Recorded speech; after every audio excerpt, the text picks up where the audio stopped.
Shalom saudaraku, renungan hari ini berjudul Mewartakan Tuhan melalui kuasa Roh Kudus.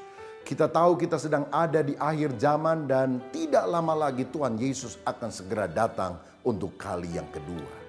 Tetapi Alkitab mengatakan dalam Matius 24 ayat 14 bahwa Injil kerajaan ini akan diberitakan menjadi kesaksian bagi semua bangsa, baru setelah itu tiba kesudahannya. Berarti sebelum Yesus datang untuk kali kedua, pemberitaan Injil secara masif akan terjadi di seluruh dunia. Ingatkah saudara ketika Yesus akan naik ke sorga, dia memberikan amanat agung kepada kita. Matius 28 ayat 19, pergilah, jadikanlah semua bangsa muridku.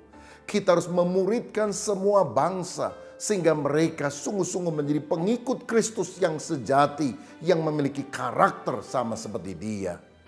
Nah, bagaimana supaya kita bisa melaksanakan tugas yang sangat berat ini?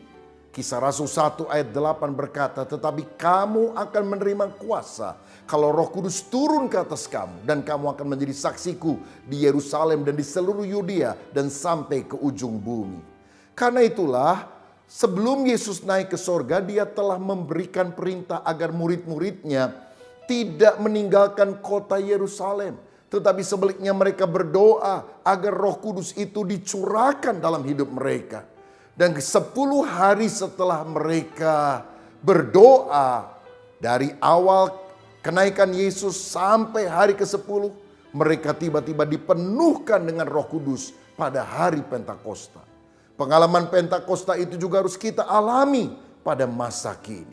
Saudara sekalian, 12 April 2020 yang lalu kita baru saja merayakan hari Paskah, hari kebangkitan Yesus dari antara orang mati. Tetapi Yesus tidak langsung naik ke sorga. Dia menampakkan diri selama 40 hari untuk menunjukkan dia hidup, dia bangkit.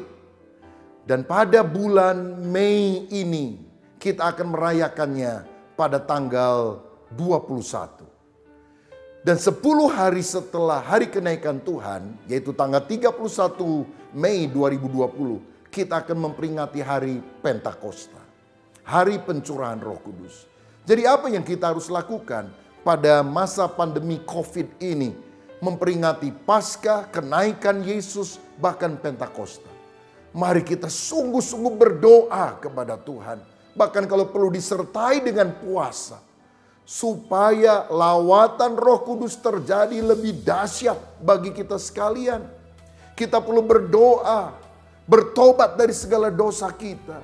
Dan kita juga perlu berdoa agar perlindungan Tuhan atas keluarga kita, atas bangsa dan negara kita, sehingga wabah COVID-19 ini segera dilalukan dari bangsa ini dan juga dari seluruh bumi. Lebih daripada itu, kita juga perlu berdoa agar Roh Kudus sungguh-sungguh dicurahkan kepada setiap orang yang percaya. Orang-orang tua, orang-orang muda, bahkan anak-anak kecil akan dilawat oleh Roh Kudus. Sehingga terjadi revival, kebangunan rohani yang luar biasa. Dan kita tidak hanya menonton, kita menjadi pasukan yang akan menuai jiwa-jiwa untuk kerajaan sorga. Karena itu siapkan diri kita, karena masa penuaian akan segera terjadi. Dan kita harus rajin memberitakan Injil, tantang orang untuk terima Yesus sebagai Tuhan dan Juru Selamat. Sebab ketika mereka percaya kepada Yesus, dosa akan diampuni, mereka akan diselamatkan. Dan ajar mereka untuk mentaati setiap perintah Yesus, karena Dia adalah Tuhan, penguasa tertinggi dalam kehidupan. Mereka perlu dibaptis, kemudian mencintai Tuhan, melayani Tuhan, dan mengikuti pimpinan Roh Kudus. Dan saya percaya tugas ini kita bisa lakukan menjelang kedatangan Yesus untuk kali kedua hanya dengan kuasa Roh Kudus. Saya mau berdoa agar Roh Kudus memenuhkan hidup kita. Bapa Sorgawi, hamba berdoa supaya kami semua dipenuhkan dengan Roh Kudus, sehingga kami sungguh-sungguh menjadi alat-Mu untuk menunaikan amanat agung Yesus sampai penuaian yang besar itu terjadi. Kami juga berdoa kiranya wabah ini segera berlalu dari negeri kami, sehingga kami bisa mendapatkan belas kasihan Tuhan dan juga memberitakan Injil kepada lebih banyak orang. Demi nama Yesus kami berdoa. Amin. Tuhan memberkati.